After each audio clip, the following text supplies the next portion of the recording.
Hello दोस्तों, और कैसे आप सभी लोग। मैं आप सबका अपना अविनाश आप लोग के अपने यूट्यूब चैनल द टैलेंट गुरु में आप सभी लोग का स्वागत करता हूं। आशा करता हूं दोस्त आप सभी लोग अच्छे होंगे, मस्त होंगे, खुश होंगे, बिंदास होंगे और आप लोग की पढ़ाई भी क्या है अच्छी तरीके से चल रही होगी। जैसा कि जान रहे हैं कि हम लोग सीटेट के लिए कंटिन्यू हमारा क्लास क्या है चल रहा है, जिसमें आज हमारा होने वाला है क्या, मैथ पेडागोजी। ठीक है, और हम एक ही वीडियो में पूरा कंप्लीट मैथ को कवर करेंगे। क्या है, एक ही वीडियो में पूरा मैथ क्या है कंप्लीट कवर करेंगे, क्योंकि जो एग्ज़ाम है हमारा क्या है धीरे धीरे बहुत ही क्या है करीब आ गया है। तो चलिए ज़्यादा बात ना करते हुए बात को स्टार्ट करते हैं। अगर आप इस वीडियो पर नए हैं तो इसके पहले भी क्या है साइकोलॉजी का मैराथन हो गया है, और जो साइकोलॉजी की चीज़ें बची हुई हैं और उसको अगले वीडियो में हम क्या है अपलोड कर लेंगे। ठीक है, तो आज बस क्या देखने वाले हैं, मैथ। मैथ क्या होता है इसके बारे में हम देखते हैं। आप लोग स्क्रीन पे देखते रहिए, कंटिन्यू बने रहिए। देखिए गणित क्या है, गणित क्या है भैया, गणित क्या है। गणित एक प्रकार की हम ये कह सकते हैं, गणित क्या है एक तरह से क्या है विज्ञान है। गणित क्या है, गणनाओं का विज्ञान है। गणित में बस क्या मतलब संख्याओं का संसार छिपा हुआ है। गणित के अंदर क्या है संख्याओं का संसार छिपा हुआ है, और गणित को हम विज्ञान भी कह सकते हैं।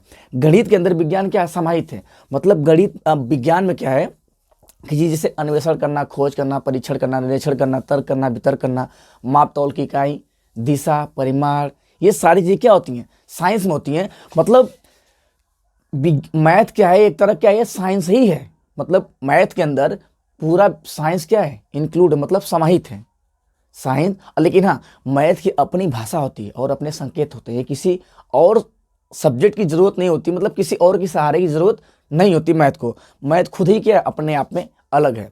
और इसमें क्या है ये तार्किक चिंतन, विश्लेषण करने की क्षमता, सृजन करने की क्षमता, वैज्ञानिक दृष्टिकोण, सोचने समझने की क्षमता, ये सब क्या है एक तरह से क्या है गणित है। और गणित क्या है, गणित एक पैटर्न पे आधारित है। और गणित को जो गणित की जो रीड है उसको क्या कहते हैं पैटर्न को क्या कहते हैं गणित का रीड कहते हैं। जैसे एक टेबल हो गया, गिनती पहाड़ा हो गया, जोड़ घटाना हो गया, ठीक है, क्रम हो गया, वर्गीकरण हो गया, मतलब ये सब क्या है पैटर्न पे ही गणित का एक तरह से पैटर्न है। तो चलिए आगे स्टार्ट करते हैं। गणित क्या है ध्यान देखिएगा। गणित को संख्याओं, गणनाओं, स्थानों, माप तौल, परिमाण, मात्रा, दिशा, अनुमानकारी एवं प्रायोगिक तथा तार्किक विश्लेषण एवं विचारों का विज्ञान कहते हैं। क्या कहते हैं भैया, गणित को संख्याओं, किसका, संख्याओं, गणनाओं, स्थानों, माप तौल, परिमाण, मात्रा, दिशा, अनुमान एवं प्रायोगिक तथा तार्किक विश्लेषण एवं विचारों की क्या है क्षमता को क्या कहते हैं हम, या विचारों को क्या कहते हैं विज्ञान कहते हैं। इस तरह से हम कह सकते हैं कि जो विज्ञान हो क्या है एक तरह से क्या है गणित ही है। अगला कह रहा है कि केवल संख्या, मतलब केवल संख्याओं का संसार छिपा है। गणित के अंदर क्या है केवल संख्याओं का संसार छिपा हुआ है। और गणित क्या है, गणित जो क्या है विज्ञान का अमूर्त रूप है। विज्ञान का अमूर्त रूप, जो चीजें दिखाई न दे उसे क्या कहते हैं अमूर्त। तो विज्ञान का अमूर्त रूप ही क्या कहते हैं गणित कहते हैं। अच्छा, गणित एक यथार्थ विज्ञान है। जैसे देखेंगे कि गणित की कोई सीमा नहीं है और विज्ञान की भी कोई सीमा नहीं है। तो विज्ञान अनंत है, जितना खोजते जाएंगे उतना ये बढ़ता जाएगा। वैसे क्या है संख्याएं भी क्या अनंत है, प्राकृतिक संख्याएं क्या भैया अनंत है, एक से लेकर अनंत तक। तो कह सकते हैं यथार्थ, इसकी कोई सीमा नहीं है, इसकी कोई सीमा नहीं है। और हर राज्य में हर देश में क्या है गणित एक ही होती है, अलग नहीं होती है। इसके संकेत और इसके भाषा खुद स्वयं में है। तो आगे देखिए, जीवन के प्रत्येक चरण को जीवन के प्रत्येक चरण को तर्कपूर्ण बनाता है। मतलब जीवन के प्रत्येक चरण को गणित क्या है तर्कपूर्ण बनाता है। हम ये कह सकते हैं कि जो भी हम क्या है टाइम टेबल, हम क्या है जो भी अपना टाइम टेबल बना रहे हैं, कब खाना है, कब सोना है, कब पहनना है, मतलब कब क्या क्या काम करना है, टाइम टेबल सेट करते हैं क्या है कि कब साइंस पढ़ना है, कब मैथ पढ़ना है, कब। तो एक तरह से ये कह सकते हैं कि जो हमारा जीवन है इसको तर्कपूर्ण क्या है तर्कपूर्ण बनाता है क्या विज्ञान। विज्ञान को क्या कहते हैं गणित। मतलब गणित क्या करता है कि आपके जीवन को तर्कपूर्ण बनाता है। कब कौन सा काम आपको करना चाहिए और कितनी मात्रा में करनी चाहिए, कब कितना काम करना चाहिए, कब कितना काम नहीं, और करना भी चाहिए तो कितनी मात्रा में। ठीक है, तो इन सभी चीजों का ज्ञान कराता है क्या हमारा गणित। आगे बढ़े, अगला क्या हमारा कि सारांश रूप में गणित को इस प्रकार कल्पित किया गया। सारांश रूप में गणित को इस प्रकार कल्पित किया गया है कि संख्याओं द्वारा उत्पन्न विज्ञान, संख्याओं द्वारा उत्पन्न विज्ञान जो विभिन्न शाखाओं, क्षेत्रों तथा जीवन स्तर के आयामों को परस्पर क्या करता है एक दूसरे से जोड़ता है। गणित अध्ययन का मार्ग है। गणित क्या है अध्ययन का मार्ग है। तार्किक सोच, तार्किक विचार तथा विश्लेषण में मदद करता है। आपको यही पॉइंट याद रखना है। क्या क्या याद रखना भैया, कि गणित क्या है, अध्ययन का मार्ग है। क्या है, अध्ययन का मार्ग है, तार्किक सोच। गणित अध्ययन का मार्ग क्या है, तार्किक सोच, विश्लेषण क्षमता और क्या है, तर्क वितर्क करने की क्षमता को क्या करता है, विकसित करता है। और गणित क्या है, गणित जितने भी हमारे सगे संबंधित या जो भी हमारे कार्य हैं वो कहीं न कहीं क्या है, गणित के माध्यम से एक दूसरे से क्या है, जुड़े हुए हैं। तो क्या समझ में आया कि गणित एक प्रकार का ऐसा क्या है, विज्ञान है। ठीक है, गणित एक प्रकार क्या है, विज्ञान है। विज्ञान में माप तौल दिशा परिमाण इन सभी चीज़ों की जरूरत पड़ती है, तो इसे हम गणित ही कहेंगे। और गणित क्या है, विश्लेषण क्षमता को बढ़ावा देता है, तार्किक सोच को बढ़ावा देता है, सोचने समझने की शक्ति को क्या करता है, बढ़ावा देता है, चिंतन करने की शक्ति को क्या करता है, बढ़ावा देता है, सृजन करना, निर्माण करना और वैज्ञानिक दृष्टिकोण इन सभी को क्या करता है, बढ़ावा देता है, आपको इसकी क्षमता बढ़ाता है आपके अंदर। तो गणित एक प्रकार क्या है, विज्ञान है। आगे बढ़े, चलिए। अरस्तु क्या कहते हैं, प्रयोगों एवं खोजों द्वारा, मतलब प्रयोग और मतलब प्रयोगों एवं खोजों द्वारा, ठीक है, गणित में बदलाव आते हैं। गणित में जो भी है क्या है, गणित में बदलाव आते हैं कब, खोजों और किसके द्वारा, गणित में क्या है, प्रयोगों एवं खोजों द्वारा क्या है, बदलाव आते रहते हैं। यह परिवर्तनशील और अस्थिर है। इसके कहने का सेंस ये भैया कि जैसे संख्या क्या है, 5 है, 5 अगर क्या है, नंबर आपका 5 ही है, लेकिन जिसके साथ जुड़ेगा, जिसके साथ घटेगा, वो क्या होगा, अपनी प्रकृति बदल देता है, मतलब इसकी रूपरेखा क्या होती है, बदल जाती है। तो संख्या ये कह सकते हैं कि संख्याएं वही होती हैं, संख्या एक ही होती हैं, लेकिन अलग अलग चिन्ह के अनुसार या अलग अलग परिस्थिति के अनुसार अपना मान क्या करती हैं, बदल लेती हैं।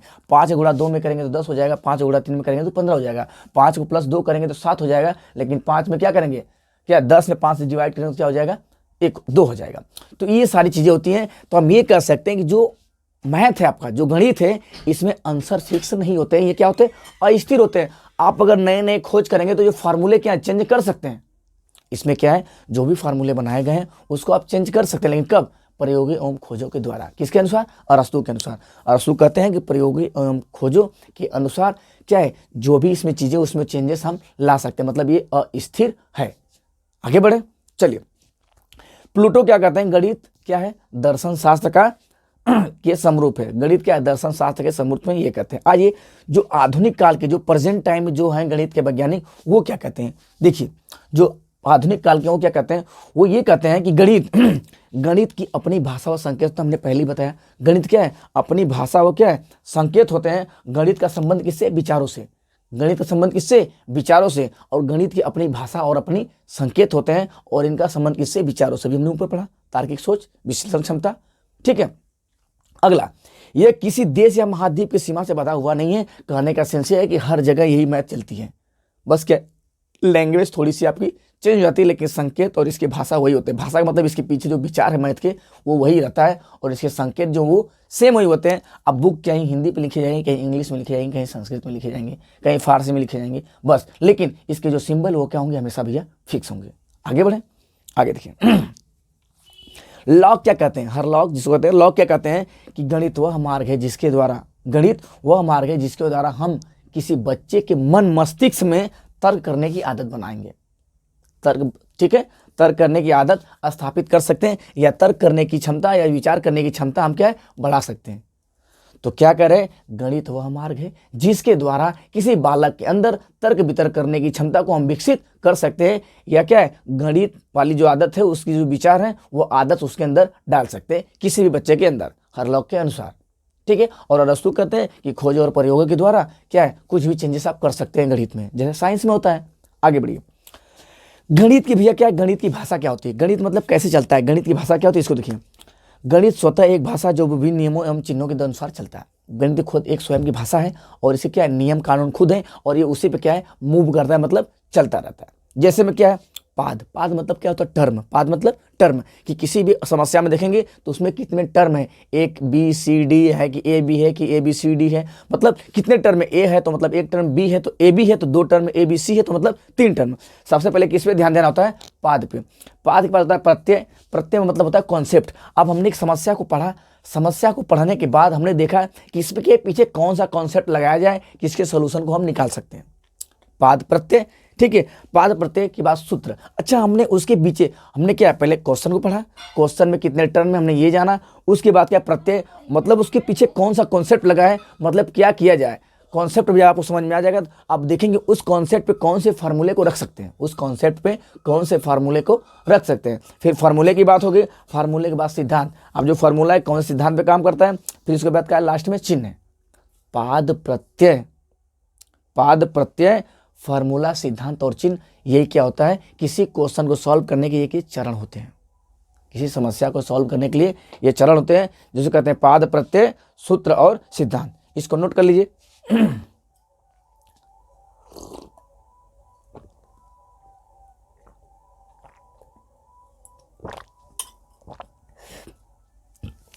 आगे देखिए, आगे क्या हमारा अगला हमारा क्या है, गणित के ज्ञानार्जन के लिए अतिरिक्त भाषा की जरूरत है। मतलब कोनो भाषा तो कभी जरूरत ना, किसी अदर भाषा की, मतलब किसी अदर लैंग्वेज की आपको जरूरत ही नहीं है क्या, गणित सीखने के लिए। क्योंकि गणित की अपना खुद भाषा है, अपनी खुद क्या है, गणित का खुद की भाषा है और गणित का खुद का क्या है, संकेत है। इसमें किसी अदर सब्जेक्ट की जरूरत नहीं होती है, बल्कि इसके सहारे से कई सब्जेक्ट चलते हैं। जैसे क्या साइंस चलता है, कोई ऐसा सब्जेक्ट नहीं है जिसमें मैथ का यूज ना हुआ हो। कहीं न कहीं क्या मैथ का यूज हुआ है हर सब्जेक्ट में, लेकिन मैथ के लिए किसी और सब्जेक्ट की जरूरत नहीं है। इसके खुद की भाषा स्वयं है और इसके स्वयं क्या है, संकेत है, जिसके माध्यम से क्या करता है, ये चलता रहता है।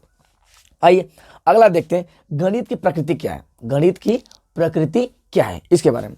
गणित की प्रकृति सरल एवं अन्य विषयों के साथ क्या है, सुदृढ़ है। मतलब गणित की जो प्रकृति है अन्य सब्जेक्ट के अनुसार क्या हो, सुदृढ़ है, सरल और क्या है, सुदृढ़। सुदृढ़ मतलब ये चीजें क्या होती है, इसमें फिक्स होती हैं।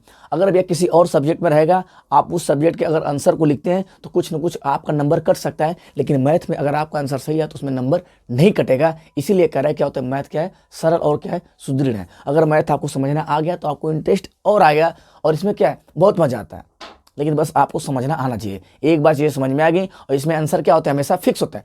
उस पर लिखा था कि अस्थिर होते हैं, अस्थिर मतलब प्रकृति के हिसाब से चेंज करते हैं, लेकिन जो आंसर आता है वो क्या होता है, आंसर उसका फिक्स होता है। ठीक है ना, आगे बढ़िए। ये कह रहा है कि अन्य विद्यालय पाठ्यक्रम की अपेक्षा सुदृढ़, मतलब और ये अन्य जो पाठ्यक्रम है जो विद्यालय में, चाहे इतिहास, भूगोल, नागरिक शास्त्र कुछ भी हो, उसके अपेक्षा ये क्या सुदृढ़ होता है। ठीक है ना, ये क्या होता है, सुदृढ़ होता है। गणित की प्रकृति यथार्थ, क्रमबद्ध एवं तार्किक है। मतलब गणित जो है क्या है, यथार्थ, इसकी कोई सीमा नहीं है, लेकिन एक दूसरे से क्या है, ये क्रमबद्ध क्या है, जुड़े हुए हैं, तार्किक है और एक दूसरे से क्या है, चरण इसके जुड़े हुए हैं, लेकिन इसका कोई सीमा नहीं है, लेकिन फिर भी एक दूसरे से जुड़े हुए हैं किसी न किसी क्रम में। जिस सम प्राकृतिक संख्या है अनंत तक है भैया, और सम विषम संख्या क्या है, अनंत तक है। ठीक है, सम संख्या दो दो दो दो से जो डिवाइड हो जाए सम संख्या, जो दो से डिवाइड ना हो क्या, वो विषम संख्या, लेकिन फिर भी क्या है, ये अनंत है, इनकी कोई सीमा नहीं है। आगे बढ़े। गणित के ज्ञानार्जन के समस्त प्रकार के तार्किक विचार शक्ति, अन्वेषण शक्ति एवं विश्लेषण शक्ति का विकास होता है। मतलब सोचने समझने की क्षमता, विश्लेषण करने की क्षमता, सृजन करने की क्षमता, वैज्ञानिक दृष्टिकोण, ये सारी चीजें क्या होती है, विकसित होती हैं बालक के अंदर। गणित के माध्यम से ये सारी चीजें क्या होती है, विकसित होती हैं। इसमें क्या होता है, आपको परिपक्वता धीरे धीरे मिलती रहती है, नंबरों के साथ खेलना, ये सब सारी चीजों का होता है, विकास होता है। अच्छा, गणित का जो मुख्य उद्देश्य क्या है, मतलब आपको पढ़ा रहे हैं गणित, गणित पढ़ाने का मुख्य उद्देश्य क्या है, प्राथमिक स्तर पर क्या है, देखिए तो प्राथमिक या संकीर्ण, संकीर्ण मतलब होता है मानसिक स्तर, मतलब मानसिक स्तर या प्राथमिक स्तर। मानसिक स्तर मतलब जो जो बच्चे हैं, बच्चे के मानसिक क्षमता के अनुसार ही क्या करना है, आपको पढ़ाना है।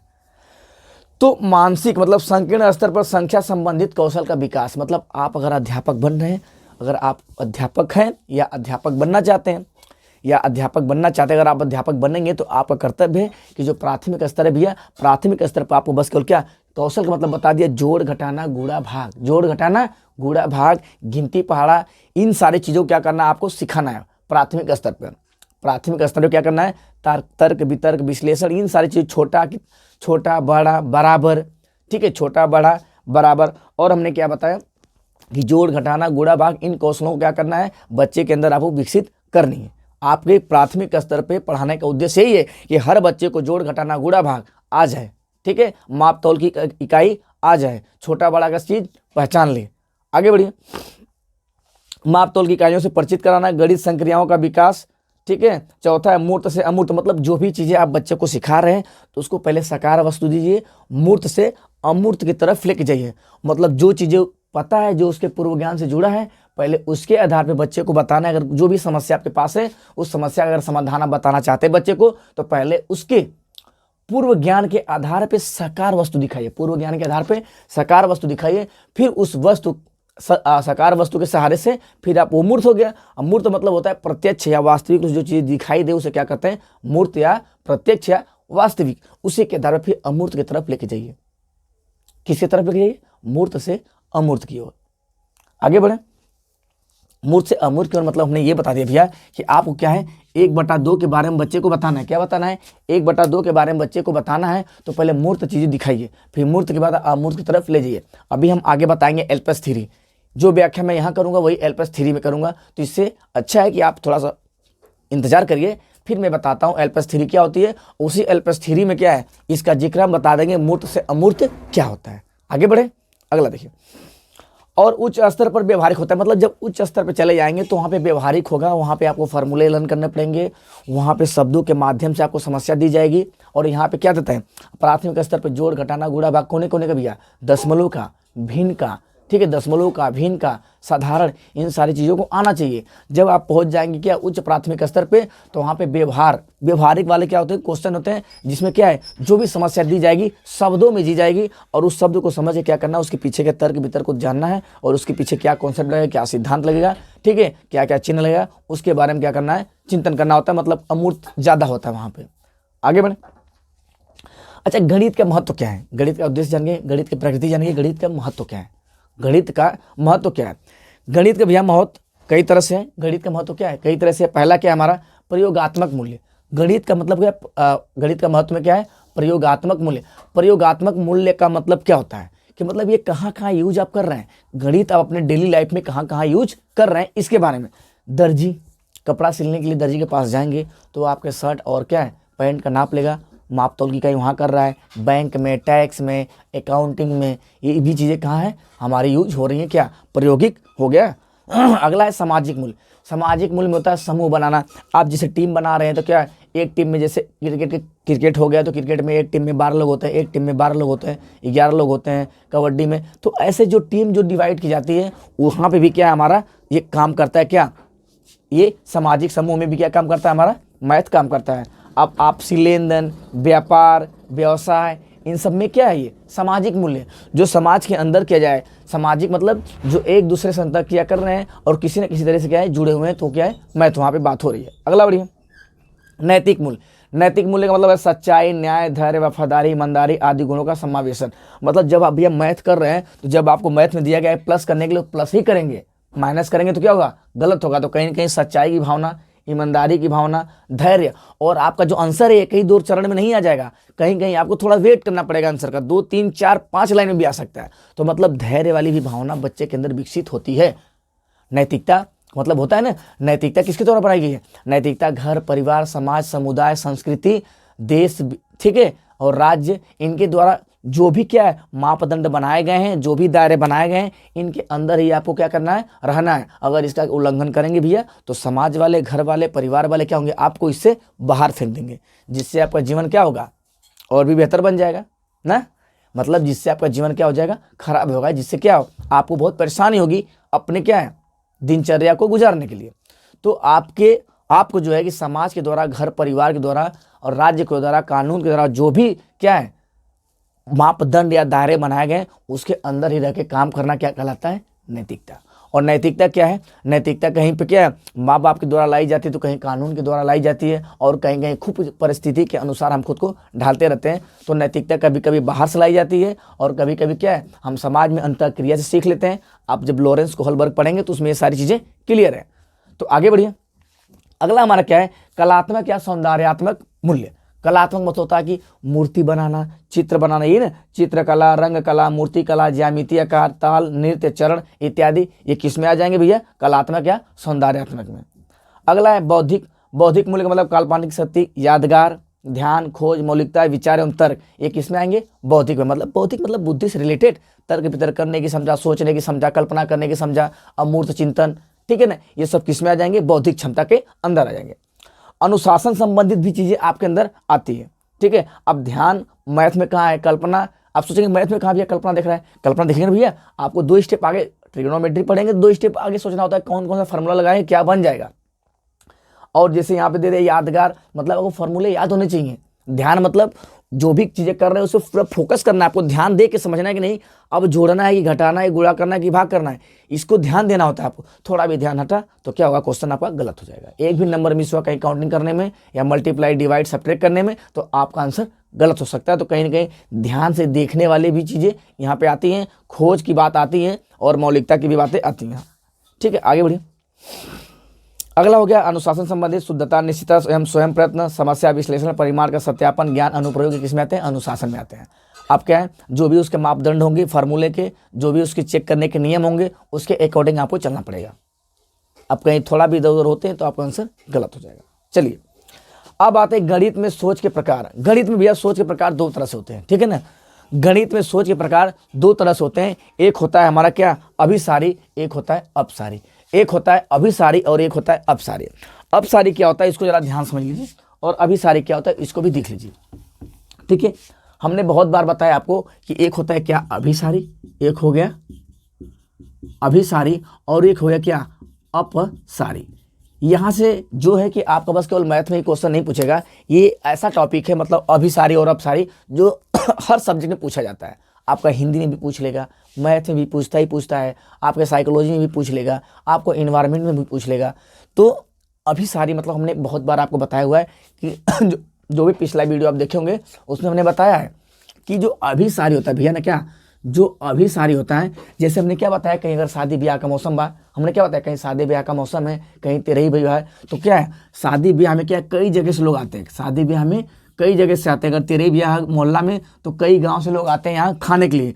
तो ये कह सकते हैं जब किसी एक ही बिंदु पे कई तरीके से जाया जाए, किसी एक ही बिंदु पे क्या है कई तरीके से पहुंचना है, मतलब कई रास्ते हैं, कहीं आपको रास्ते कितना भी पता है लेकिन आपको घूम फिर किसी एक ही बिंदु पे जाना है तो अभिसारी। आज जैसे ही खाना खा के अपने घर जाएंगे तो क्या हो जाएगा, अपसारी।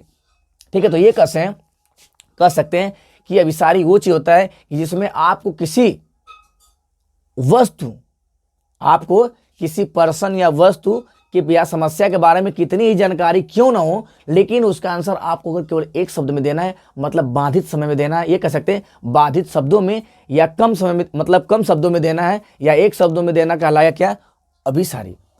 तो और अपसारी क्या होता है, इसमें बहुत जितना आप दिमाग लगा सकते हैं, जितने तरीके से सोच सकते हैं, इसमें आप आंसर देते रहिए। तो अपसारी और अभिसारी में हम कह सकते हैं कि जो अपसारी होता है भैया, अभिसारी में क्या है, सही गलत, क्या आएगा, सही गलत वाला आ जाएंगे। और इसमें क्या हो जाएगा, इसमें हो जाएगा व्याख्या करना, वर्णन करना। ठीक है, और इसमें क्या है, अपसारी जो क्या होता है सृजनात्मकता को बढ़ावा देता है, आपके सोचने समझने की शक्ति को क्या करता है, बढ़ावा देता है, तो हो जाएगा अपसारी। इसमें आप कितना भी सोच समझ ले, कितना भी आपके पास जानकारी हो, ये कहीं ना कहीं आपको क्या करता है, बाधित करता है। ठीक है, तो आइए इसके बहुत सारे पॉइंट है, मैं जो पॉइंट यहाँ पे लिखूंगा, जो पॉइंट बोलूंगा वही आपको फिर दोबारा देखने के लिए मिलेगा। इससे अच्छा हम डायरेक्ट इसमें चलते हैं, स्क्रीन पे देखिए। ये बंद, अच्छा अभिसारी को क्या कहते हैं, बंद अंत वाले प्रश्न कहते हैं, और अपसारी को क्या कहते हैं, खुला अंत वाले प्रश्न। ठीक है ना, हो गया क्या, बंद अंत वाले प्रश्न, मुक्त अंत वाले या खुले अंत वाले प्रश्न किसको कहते हैं, अपसारी कहते हैं। ऐसे प्रश्नों का उत्तर केवल एक प्रकार से दिया जाता है। जो अभिसारी होता है इसको केवल एक तरह से उत्तर दे सकते हैं, लेकिन जो अपसारी है इसको कई तरीके से इसके आंसर दिया जा सकता है। अच्छा, इसके जो आंसर फिक्स होते हैं, मतलब इसमें सत्यता ज्यादा होती है, वस्तुनिष्ठ, मतलब इसमें कोई काटपीट नहीं होता है। लेकिन इसमें क्या है, जो आंसर है ना वो संभावना वाले से लगते हैं, मतलब कि शायद सही है, 100% नहीं सही होता है, क्या होता है 90%, 99%, 95% एक संभावना की तरह लगता है क्या आंसर। पूरा पढ़ लेते हैं। ऐसे प्रश्न क्या है, जो क्या है अभिसारी में क्या कर रहा है, अभिसारी को मैं एक बार पूरा पढ़ दे रहा हूं, फिर अपसारी को एक बार पूरा पढ़ दे रहा हूं, आप बिल्कुल ध्यान से बस सुनते रहिए। देखिए, बंद अंत वाले प्रश्न, ऐसे प्रश्न का उत्तर केवल एक प्रकार से दिया जाता है, अभिसारी पढ़ रहा हूं। बंद अंत वाले प्रश्न, ऐसे प्रश्न का उत्तर केवल एक शब्द में दिया जा सकता है। ऐसे प्रश्न क्या होते हैं, फैक्ट पे आधारित होते हैं। ऐसे प्रश्न अपने विचारों को रखने का अनुमति नहीं देते हैं, आपको कितना भी जानकारी क्यों ना हो, लेकिन फिर भी आपको क्या देना है, आंसर एक ही शब्द में देना है। ठीक है, ऐसे प्रश्नों के उत्तर अस्पष्ट एवं निश्चित होते हैं। जो भैया सही गलत का होगा, जो मिलान करने वाला क्वेश्चन होगा, उसमें आपको 100 में 100% क्या है, 100 में 100% आपको आंसर का क्या है, आप आंसर अगर आपका सही है तो आपको नंबर मिलेगा। अच्छा, इसके उत्तर सरल होते हैं।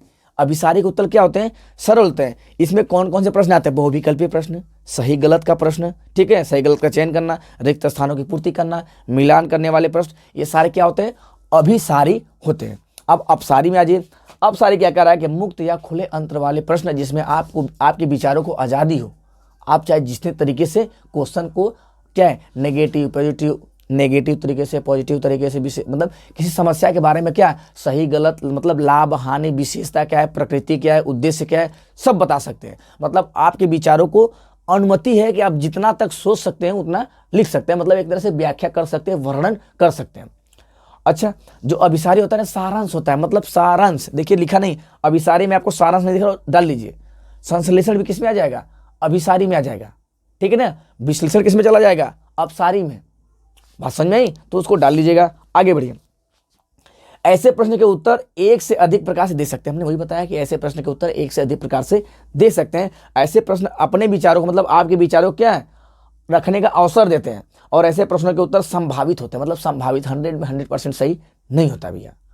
आप भले 10 नंबर क्वेश्चन तो कह क्या लो, लेकिन ऊपर अगर थोड़ी भी कहीं कुछ ना रही तब वो 10 नंबर का तो क्या लोग 9 नंबर दिए, 8 नंबर। लेकिन मैथ ऐसा चैप्टर है, मैथ ऐसा चीज़ है जिसमें पूरा में पूरा आपको मिलेगा।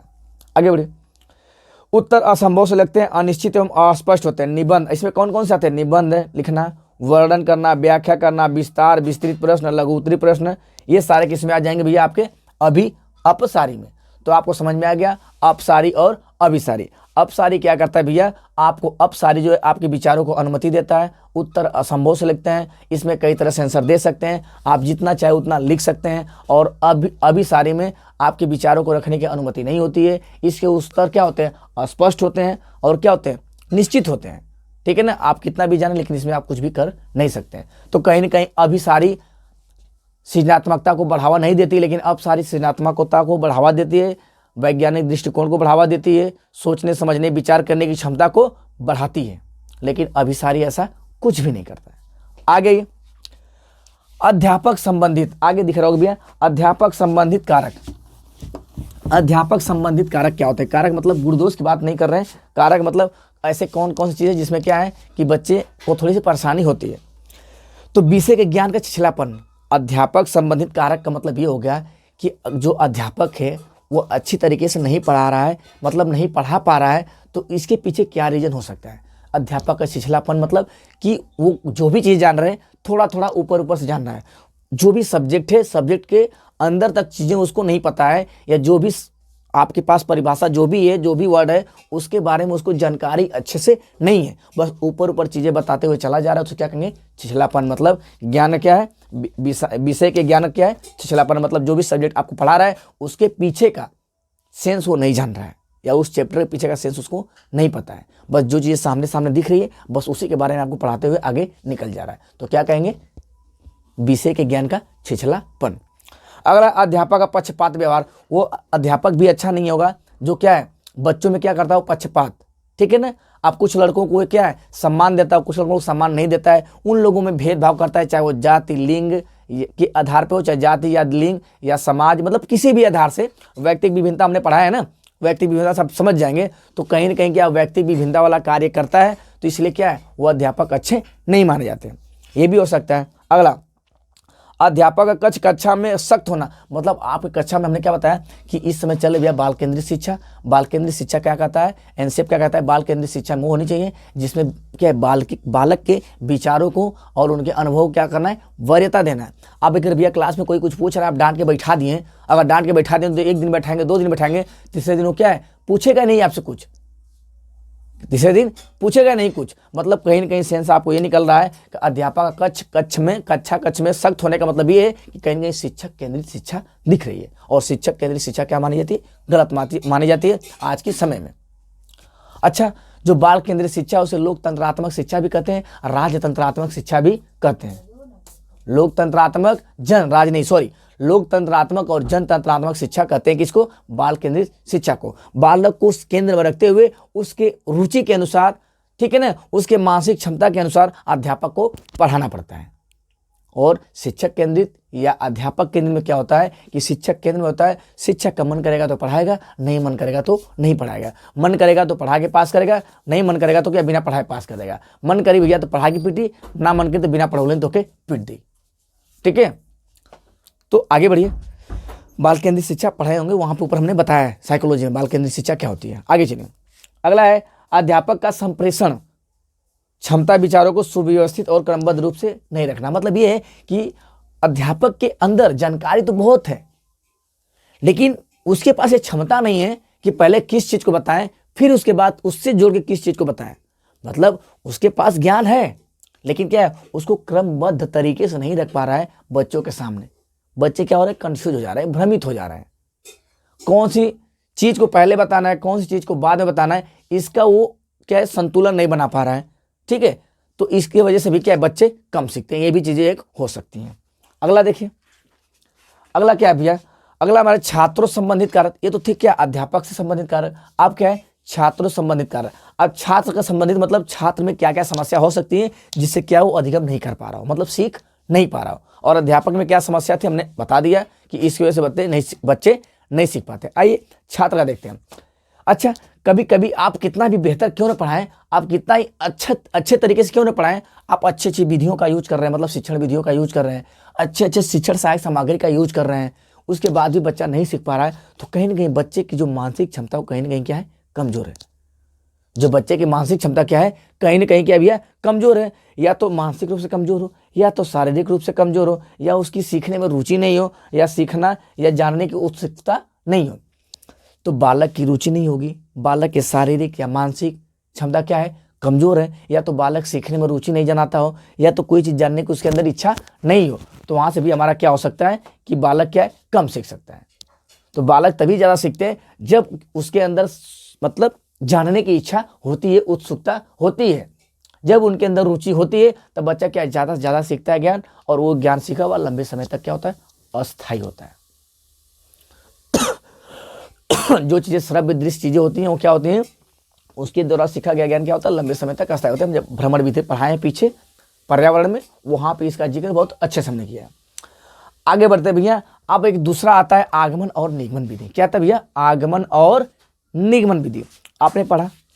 अब आगमन और निगमन विधि भी ऐसा चीज है कि जो क्या है, आपको साइंस में भी, मतलब जितने भी सब्जेक्ट आपके 5 सब्जेक्ट हैं, सब में आगमन और निगमन विधि देखने के लिए क्वेश्चन यहां से मिलेगा शिक्षण का, आगमन और निगमन विधि। आगमन विधि क्या कहता है भैया, पहले क्या करना है भैया आपको कि आगमन विधि ये कहता है कि पहले बच्चे को खूब एग्जाम्पल दीजिए, बच्चे के सामने बहुत सारा एग्जाम्पल रखिए, फिर उसी के आधार पर नियम। मतलब आगमन विधि कहता है कि उदाहरण से नियम की तरफ, उदाहरण से नियम की तरफ आप पहले बच्चे को एग्जाम्पल देंगे, एग्जाम्पल के बाद आप उसका रूल बताएंगे, मतलब नियम बताएंगे कि क्वेश्चन को कैसे कैसे सॉल्व करना है। और निगमन विधि में क्या होता है, पहले ही हम क्या करते हैं, पहले नियम देते हैं, फिर नियम के बाद मतलब पहले फार्मूला आपसे लिखवा देंगे, फिर उसके बाद बताएंगे भैया कि ये उदाहरण है, इस फार्मूले पर ऐसे होगा, इस फार्मूले पर ऐसे होगा, ये फार्मूला ऐसे होगा। लेकिन ऐसा निगमन विधि में नहीं है। निगमन विधि में ऐसा है, लेकिन आगमन विधि में ऐसा नहीं है। आगमन विधि जो क्या है कि आपके प्राथमिक कक्षाओं के लिए क्या है, बहुत ही उपयोगी है। लेकिन निगमन विधि क्या है, उच्च प्राथमिक कक्षाओं पे, मतलब उच्च प्राथमिक कक्षाओं के लिए क्या है, ये अच्छा माना जाता है, लेकिन प्राथमिक में आगमन विधि को। और जो आगमन विधि होता है, आगमन विधि में क्या होता है कि इसमें करके सीखने खोजने की क्षमता विकसित होती है। करके सीखने पे इस पे जोर दिया जाता है। उसमें पहले से चीजें मटेरियल तैयार होती है, बस उसी का यूज करके अपना काम कर लेना। लेकिन ये जो होती है आगमन विधि, थोड़ी लंबी विधि होती है। ये क्या होती है, आगमन विधि में ज्यादा समय लगता है, ठीक है, ज्यादा मेहनत करना पड़ता है, ज्यादा खर्च होता है इसमें। लेकिन इसमें क्या है, निगमन विधि में क्या है, आपका समय भी कम लगता है। जब आपको ट्रिक पता होगा तो तुरंत काम कर लेंगे, फॉर्मूला पता है तुरंत काम कर लेंगे। तो यहाँ समय की भी बचत होती है और परिश्रम भी कम लगता है। निगमन में समय की जरूरत कम पड़ती है और परिश्रम भी कम लगता है, जबकि आगमन में क्या होता है, परिश्रम भी ज्यादा लगता है और समय भी ज्यादा लगता है। तो चलिए ज्यादा बात न करते हुए देख लेते हैं आगे क्या है। हाँ, क्या है, इस विधि में प्रत्यक्ष अनुभव, मतलब प्रत्यक्ष अनुभव, जो चीज आप जान रहे हैं, अध्यापक अपने अनुभव के अनुसार क्या करेगा, उदाहरण तथा प्रयोगों का अध्ययन करके नियम निकालते हैं, ठीक है ना। तो इस सिद्धांत में प्रत्यक्ष अनुभव, उदाहरण तथा प्रयोगों का अध्ययन करके नियम निकालते हैं। जैसे विशिष्ट उदाहरण का प्रस्तुतिकरण करेंगे, फिर उसका निरीक्षण तथा सामान्यीकरण करना, फिर परीक्षण और सत्यापन। यह विधि बालकों को स्वयं करके सीखने के लिए क्या करती है, प्रेरित करती है। ये विधि क्या करती है, स्वयं से परीक्षण करना, निरीक्षण करना, सत्यापन करना, इन सभी चीजों के लिए क्या होता है, बालक को देती अवसर। और जब बालक करके सीखेगा तो सीखा हुआ ज्ञान क्या होगा, लंबे समय तक के लिए अस्थायी होगा। आगे बढ़ी, इसमें स्वयं से निर्णय लेने की अनुमति होती है। अगला क्या है, निगमन विधि।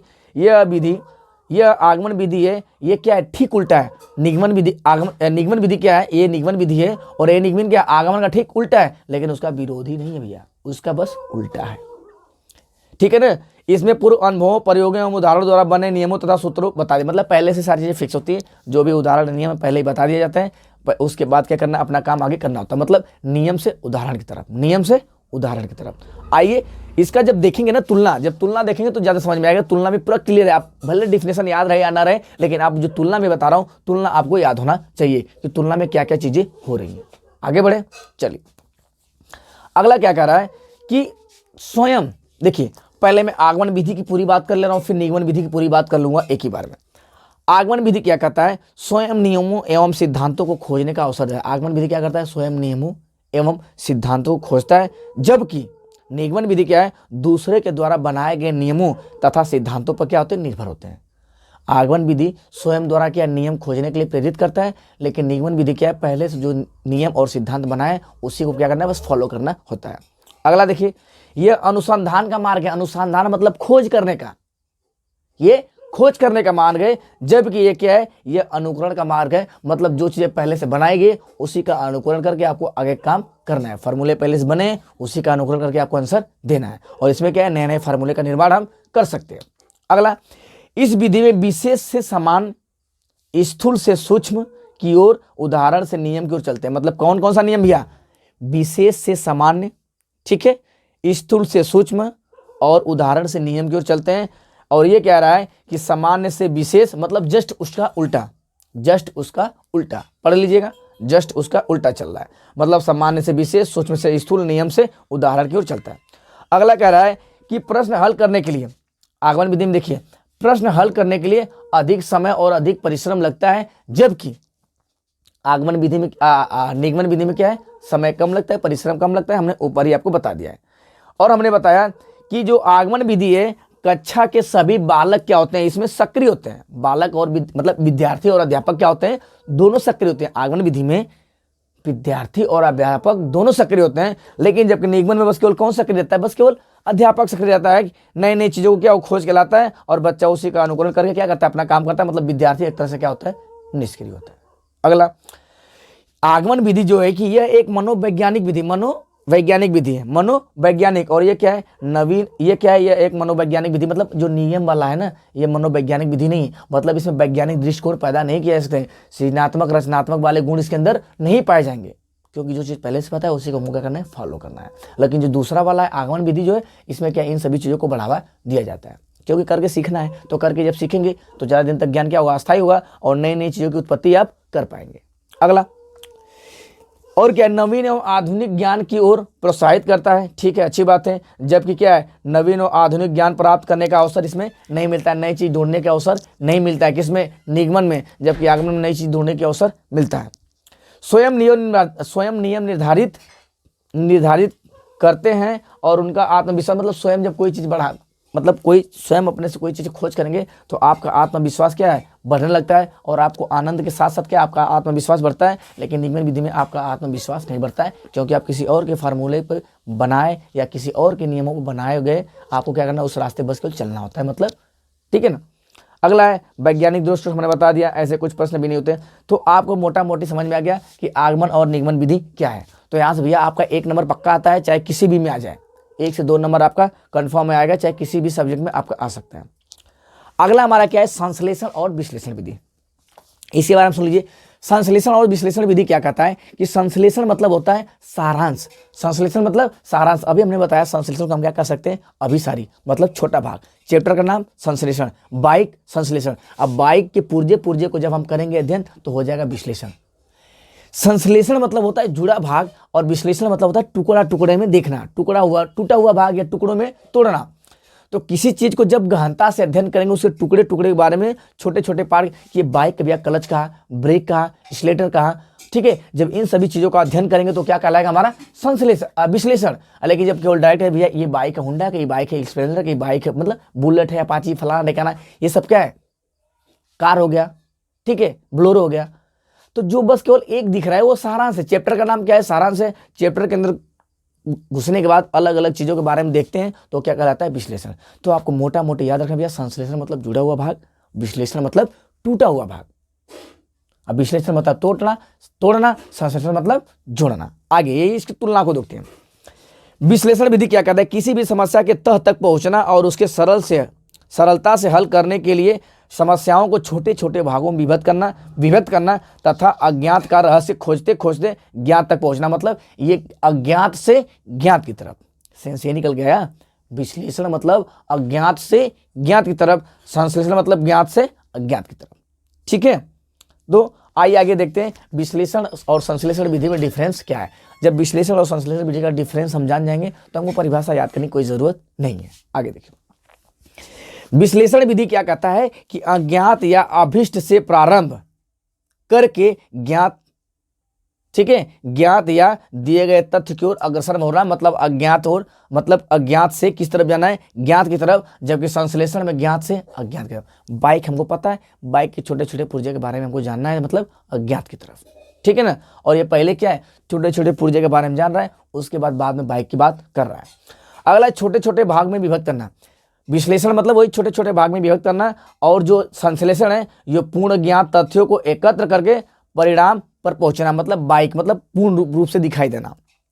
अगला है तर्क द्वारा निर्णय लेने का अवसर। मतलब जो छोटी छोटी चीज़ों के बारे में आप जानेंगे, इंजन के बारे में जान जाएंगे, बाइक के चक्के के बारे में जान जाएंगे, ब्रेक के बारे में जान जाएंगे, लाइट के बारे में जान जाएंगे, तो उसमें कोई ना कोई चीज़ आप चेंज कर सकते हैं, उसमें कुछ ना कुछ चेंजेस आप कर सकते हैं। तो ये कह रहा है कि तर्क द्वारा निर्णय लेने के अवसर भी इसमें प्राप्त होते हैं, किसमें? विश्लेषण विधि में।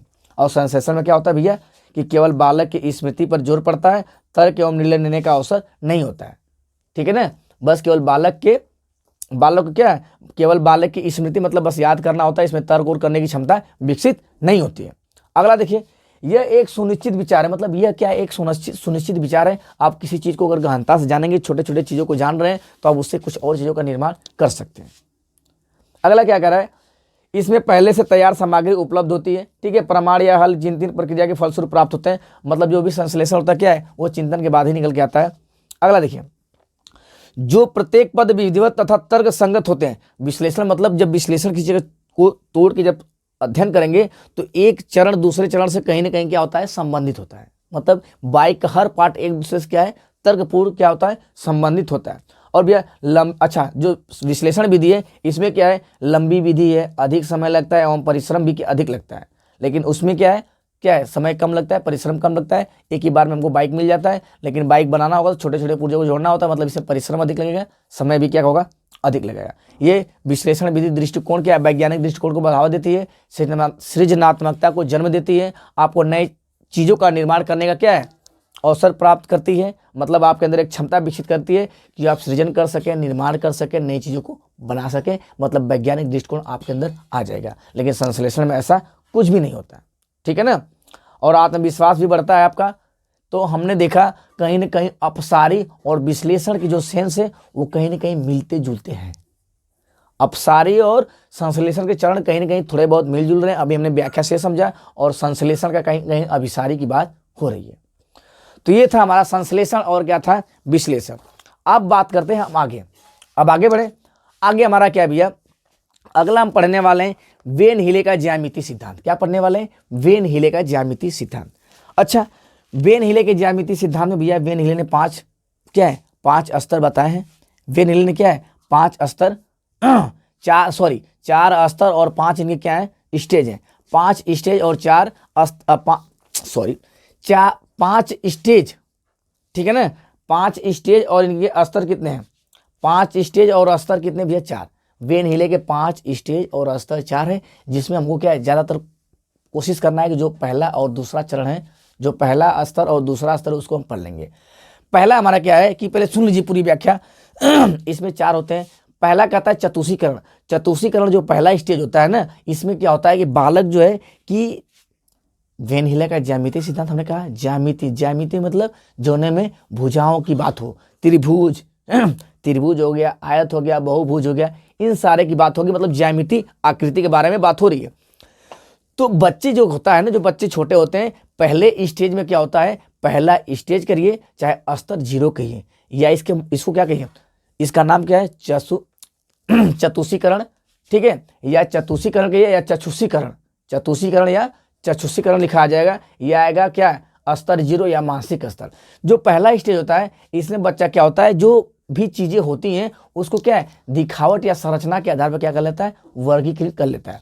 मतलब दिखावट या संरचना के आधार पर बता लेता है कि कौन सी चीजें क्या है। ये तीन भुजा को देख लिया, तीन भुजा को तो उसमें कह गया त्रिभुज है, चार भुजा को देख लिया तो कह रहा है बहुभुज है, मतलब चतुर्भुज है।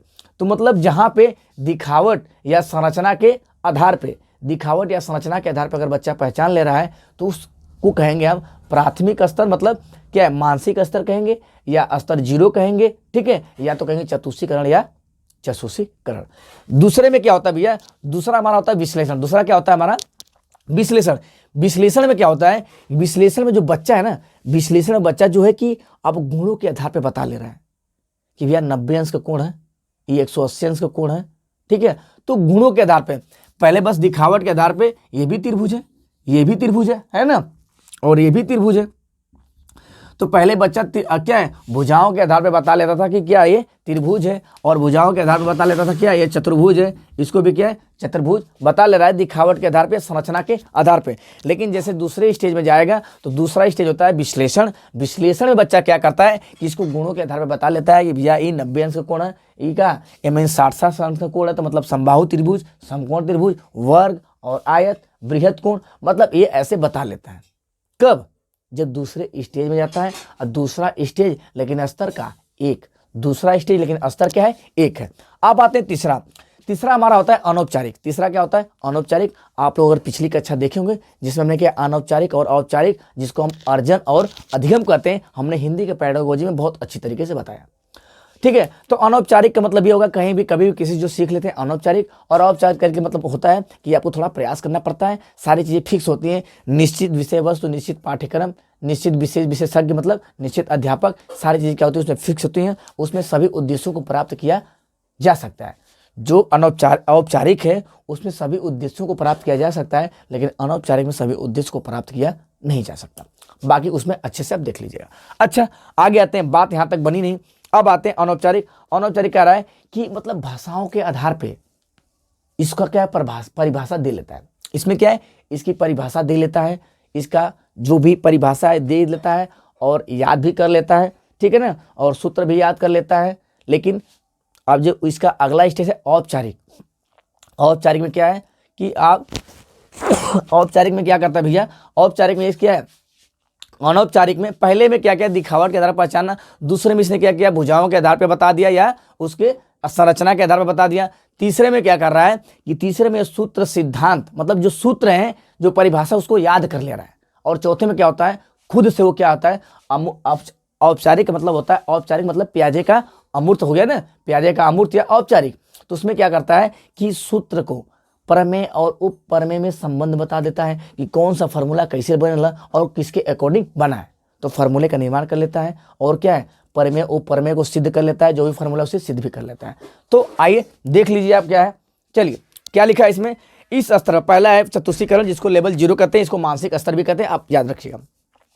इस स्तर पर बालक ज्यामितीय आकृतियों को उनके दिखावट या भुजाओं के आधार पर वर्णित कर लेता है और वर्गीकृत कर लेता है, मतलब बता भी लेता है और उसको अलग अलग छांट भी लेता है। अगला कह रहा है कि इस स्तर पे विश्लेषण वाले में क्या कह रहा है कि इस स्तर पे बालक ज्यामितीय आकृतियों को उनके गुणों के आधार पे क्या करता है, वर्णित कर लेता है, मतलब बांट लेता है। अगला कह रहा है अनौपचारिक। अनौपचारिक क्या कर रहा है कि भाषाई आधार पे क्या कर रहा है, भाषाई आधार पे विभिन्न आकृतियों के परिभाषा कर लेना, मतलब परिभाषित कर लेना, मतलब परिभाषा बता लेता है, तथा समानता असमानता बता लेना और सूत्र याद कर लेना, परंतु सिद्धांत जो है कि क्या है, सिद्ध नहीं कर पाना। मतलब जो भी फार्मूला है उसे याद कर ले रहा है, परिभाषा बता ले रहा है, लेकिन उसको सिद्ध नहीं कर पा रहा है। और ये कौशल कब होता है भैया, उच्च प्राथमिक स्तर पे। तो ऊपर जो हमारा 2 था क्या था, प्राथमिक स्तर पे। और औपचारिक में क्या है कि तर्कपूर्ण तरीके से बालक विभिन्न आकृतियों परिभाषाओं का निर्माण स्वयं कर लेता है, प्रमेय और उपप्रमेय में संबंध बता लेता है तथा उन्हें सिद्ध भी कर लेता है। कब आता है भैया, 10वें स्तर पे। अच्छा, पांचवा जो हमारा होता है, वे नीले का 5 है, 4 हो गया। पांचवा जो हमारा होता है भैया ना, पांचवा होता है हमारा सुदृढ़। क्या होता है, सुदृढ़ मतलब दृढ़ता। सुदृढ़ नहीं, क्या होता है, पांचवा दृढ़ता होता है। दृढ़ता कहीं पढ़ाया नहीं जाता है, मतलब हम भी बता दिए दृढ़ता क्या होता है। पांचवा स्टेज होता है दृढ़ता। अब क्या हमको याद करना है कि वे नीले का 5 ठेका स्टेज, 5 स्टेज, लेकिन 4 क्या है, स्तर। 5 स्टेज 4 स्तर। पहला चतुष्कीकरण, दूसरा विश्लेषण, ठीक है ना, तीसरा अनौपचारिक, चौथा औपचारिक, पांचवा दृढ़ता, ठीक है। अब लेवल में आएंगे तो 0 1 2 3 4 आपको याद होना चाहिए लेवल भी, और आपको याद होना चाहिए क्या, स्टेज भी, और किस स्टेज में क्या होता है ये चीजें आपको पता होनी चाहिए। चलिए, तो आशा करता हूं यहां तक बात आपको समझ में आ गई होगी। अगला देखिए अगला हमारा क्या है कि गणितीय शब्दावली। गणितीय शब्दावली के देखते हैं, कुछ गणितीय शब्दावली हैं उसको देख लेते हैं, उसका क्या सेंस है। गणितीय शब्दावली में भैया एक होता है तुलनात्मक जमा। एक क्या होता है, तुलनात्मक जमा। एक होता है तुलनात्मक जमा और एक होता है क्या, तुलनात्मक घटा। एक क्या होता है तुलनात्मक जमा, एक होता है तुलनात्मक घटा, और एक होता है क्या आपका व्यवकलित। एक होता है व्यवकलित जमा और एक होता है व्यवकलित घटा। एक क्या होता है व्यवकलित घटा, और इसमें एक शब्द होता है भैया आपका, उसे हम कह सकेंगे, उसे क्या कहेंगे समुच्चयन। क्या कहेंगे समुच्चयन। एक होता है समुच्चयन, एक होता है संवर्धन। संवर्धन, ठीक है ना, एक होता है संवर्धन। इसी के बारे में हमको पढ़ना है। एक गणितीय शब्दावली, यहाँ से भी एक क्वेश्चन आपको देखने के लिए मिल सकता है। तुलनात्मक जमा का मतलब होता है जब कोई एक, मतलब जब कभी क्या है ए के पास, मतलब कोई एक आदमी है, जब ए के पास बी की तुलना में, जब ए के पास बी की तुलना में यक्स वस्तु अधिक हो तो उसे क्या कहेंगे तुलनात्मक जमा। जब ए के पास बी की तुलना में यक्स वस्तु अधिक हो तो उसे क्या कहेंगे तुलनात्मक जमा। जैसे हमने मान लिया कि 10 रुपया इसके पास है, 10 रुपया इसके पास है, लेकिन यहाँ 5 रुपया क्या है एक्स्ट्रा है, 5 रुपया ज़्यादा है तो तुलनात्मक। जब हमने क्या बताया, जब ए के पास बी की तुलना में यक्स वस्तु अधिक हो तो तुलनात्मक जमा। जब इधर से जाएंगे तो तुलनात्मक जमा होगा, और जब इधर से जाएंगे भैया तो तुलनात्मक घटा होगा। ये किसका सेंस देगा, जमा का, ये किसका सेंस देगा, घटा का। तो दूसरा जो डिफिनेशन है तुलनात्मक घटा, तुलनात्मक घटा ये कहता है कि जब ए के पास बी की तुलना में क्या हो, कम हो। जब ए की तुलना में, मतलब क्या कर रहा है, जब ए के पास बी की तुलना में यक्स वस्तु अधिक हो तो तुलनात्मक जमा, और जब कहेगा कि ए के पास बी की तुलना में यक्स वस्तु कम हो तो तुलनात्मक घटा। तो जब इधर से जाएंगे तो इसके लिए तुलनात्मक जमा होगा, जब इधर से जाएंगे तो इसके लिए तुलनात्मक घटा होगा। अच्छा, व्यवकलित जमा व्यवकलित घटा क्या होता है। अब इसने पूछ देता है कि कितना ज्यादा, कितना या कितने, कितना या कितने। तो भैया जब 5 रुपया बता ले 5 रुपया ज्यादा या 5 रुपया कम तो वो क्या कहलाता है व्यवकलित जमा व्यवकलित घटा। व्यवकलित जमा व्यवकलित घटा। तो जब कितना और कितने का सेंस आएगा, कितना ज्यादा तो व्यवकलित जमा, कितना कम तो व्यवकलित घटा। ठीक है, बस ये बताया कि ज्यादा तो तुलनात्मक जमा, जब ये बताया कि कम तो तुलनात्मक घटा। समझ में आ गई। अच्छा, समुच्चयन क्या होता है, समुच्चयन का सेंस होता है योग। समुच्चयन का सेंस क्या होता है, योग करना, मतलब जोड़ना, मतलब कई टोकरी का फल एक कई टोकरी में इकट्ठा रख देना, ठीक है, या कई डाली का रोटी किसी एक कई डाली में रख देना, क्या कहलाएगा समुच्चयन। ठीक है ना, कई डाली में अलग अलग रोटी रखी गई है, ये कई डाली में उसको रख देना, क्या कहलाएगा समुच्चयन, मतलब जोड़ना, सबको जोड़ के एक जगह रखना, क्या कहलाएगा समुच्चयन। अच्छा, संवर्धन क्या कहता है भैया, संवर्धन ये कहता है कि कभी हमने क्या है, कोई सामान हम मार्केट में गए थे खरीदने, जो चीज़ हमको डेली 10 रुपये में मिल रही थी, अगले दिन भी हमने 10 रुपया लेके गया, लेकिन जब वहाँ दुकानदार के पास पहुंचे तो वो कह रहा है भैया आज जो कि 12 रुपये का मिल रहा है। ठीक है, तो ये कह सकते हैं किसी वस्तु में क्या होना, x%, मतलब x% की वृद्धि हो जाना, मतलब x रुपया बढ़ जाना। ठीक है ना, किसी वस्तु की कीमत में क्या होना, वृद्धि हो जाना, क्या कहलाएगा संवृद्धि। समझ में आया। तुलनात्मक जमा मतलब ए के पास बी की तुलना में कितना ज्यादा तो तुलनात्मक जमा, कितना कम तो तुलनात्मक घटा।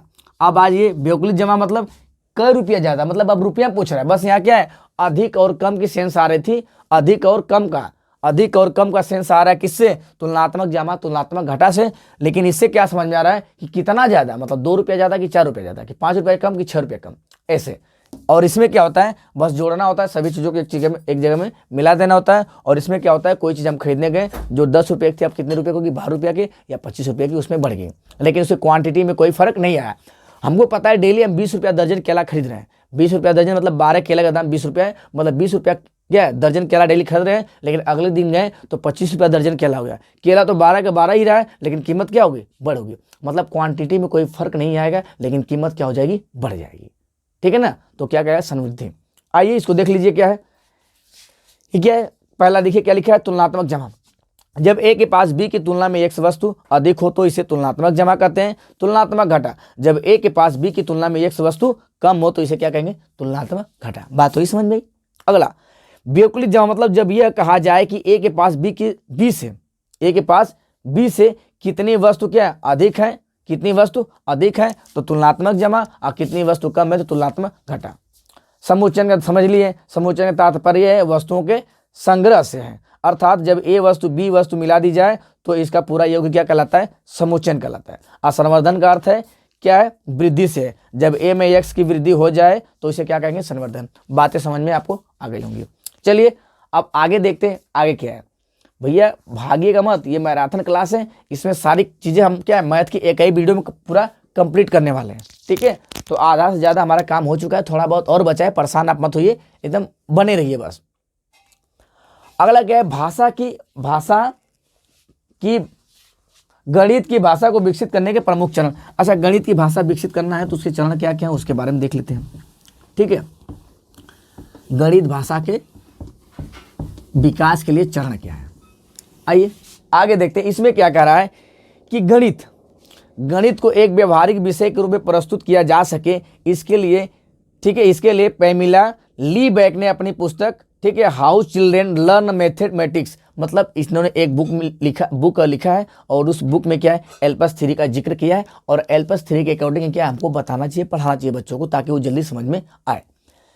तो एल्पस 3 का मतलब समझ लिए पहले, एल्पस 3 ELPS, ठीक है ना। पैमिला ली बैक ने क्या है, अपनी एक बुक लिखी है, उस बुक में उन्होंने क्या है, एल्पस 3 का जिक्र किया है, और इस एल्पस 3 के अनुसार क्या है बच्चों को पढ़ाना है। तो पहला ई का मतलब होता है भैया, ई का मतलब होता है साकार वस्तु। क्या होता है, साकार वस्तु। ई का मतलब साकार वस्तु। इसका अंग्रेजी में पूरा नाम क्या है, experience with physical object. Experience with physical object मतलब साकार वस्तु। अगला है लैंग्वेज, मतलब भाषा के आधार पे। क्या भैया, भाषा के आधार पे। कौन सी भाषा आप यूज करेंगे, कौन सी भाषा यूज करेंगे, मातृभाषा, ठीक है, बोल चाल की भाषा, बोल चाल की भाषा, ठीक है, स्थानिक भाषा, ठीक है, रोजमर्रा की भाषा।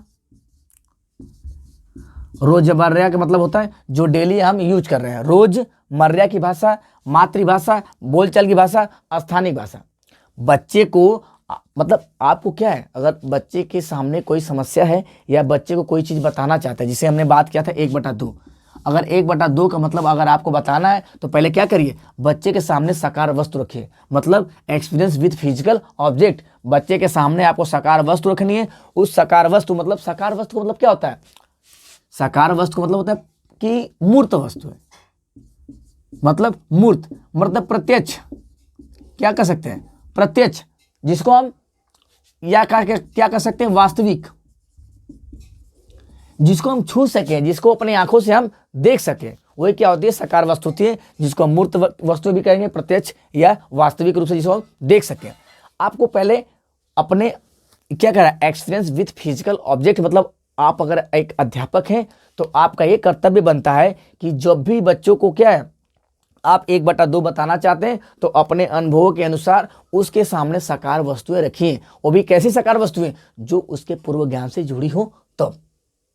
तो उसके पूर्व ज्ञान जो चीज़ जुड़ी होंगी वही साकार वस्तु उसके सामने रखनी है, वही साकार वस्तु उसके सामने रखनी है। और उस साकार वस्तु के माध्यम से क्या करना है, उस साकार वस्तु का नाम बताना है। हमने बताया कि आपको 1/2 बताना है, तो हमने मान लिया क्या है, हमने बता दिया भैया तावा है, ठीक है, ये क्या है, रोटी है, भगोना का ये क्या है, ढक्कन है, ये क्या है, चौका है, बता दिए। ऐसे आप पहले क्या है बता दिए, जितनी भी गोल चीज दिखती तुम्हारे घर में क्या क्या गोल है, तो इसका पहले क्या करेंगे, प्रत्यक्ष रूप से बताएंगे कि ये ऐसे गोलाकार होता है। उसके बाद क्या है, उसके बोलचाल की भाषा में सबका नाम बताएंगे। नाम बता लिए, नाम बताने के बाद आप क्या गए, पिक्चर मतलब चित्रात्मक, ठीक है ना। अब पिक्चर के माध्यम से मतलब चित्र के माध्यम से इसको क्या करना है, टुकड़ों में विभाजित करना है। एक ऐसे काट दिए, इसको ऐसे काट दिए, इसको ऐसे काट दिए, ठीक है, हाँ काट दिए। काटने के बाद सिंबल मतलब क्या, ये प्रतिचित्रण लिख लीजिए या चित्रात्मक लिख लीजिए। क्या लिखिए, चित्रात्मक मतलब चित्रों के माध्यम से, चित्रों के माध्यम से, ठीक है, चित्रों के माध्यम से। फिर इसके बाद लास्ट में आपको चिन्ह दिखाना है, मतलब सिंबल, चिन्ह मतलब सिंबल। तो आपको अगर बच्चे को 1/2 पढ़ाना है, 1/2 के बारे में बताना है या 2/4 कुछ भी बताना है, तो पहले आपको उससे रिलेटेड अपने अनुभव के आधार पर मूर्त वस्तु दिखाइए उसकी मानसिक क्षमता के अनुरूप। फिर आपका कर्तव्य बनता है कि उसकी जो बोलचाल की भाषा है उस भाषा के अनुसार उसको समझाइए। उसके समझाने के बाद आप उसको चित्र के माध्यम से बताइए, उसको दिखा के 1/2 का मतलब भैया अगर ये क्या है, आधा रोटी तुम खाते हो, आधा रोटी तुम्हारा भाई खाता है, तो उसी को हम कहते हैं 1/2। आधा का मतलब 1/2, 1/3 का मतलब 1/3, 1/4 का मतलब 1/4। जब रोटी को 4 टुकड़े में बांट देते हो तो 1/4 होता है, जब रोटी को 3 टुकड़े में बांट देते हो तो 1/3 हो जाता है। ऐसे करके क्या करना है आपको, क्या चित्रों के माध्यम से दिखाना है, फिर बताना है कि 1/2 कैसे लिखा जाता है, 3/4 कैसे लिखा जाता है, ठीक है ना। तो ये हो गया हमारा L+3। आइए देख लेते हैं इसका डिफिनेशन। देखा L+3 में एक्सपीरियंस विथ फिजिकल ऑब्जेक्ट मतलब साकार वस्तु। अगला हमारा है एक्सपीरियंस विथ फिजिकल ऑब्जेक्ट, पहला हो गया language that describe that experience मतलब अपने अनुभव के अनुसार उसके मातृभाषा को यूज करके क्या करना है आपको समझाना है। अगला है picture that represent the experience मतलब अपने अनुभव के अनुसार क्या करना है, पिक्चर को दिखाना है, टुकड़ों में बांट के दिखाना है। अगला क्या है symbol that generalise that experience.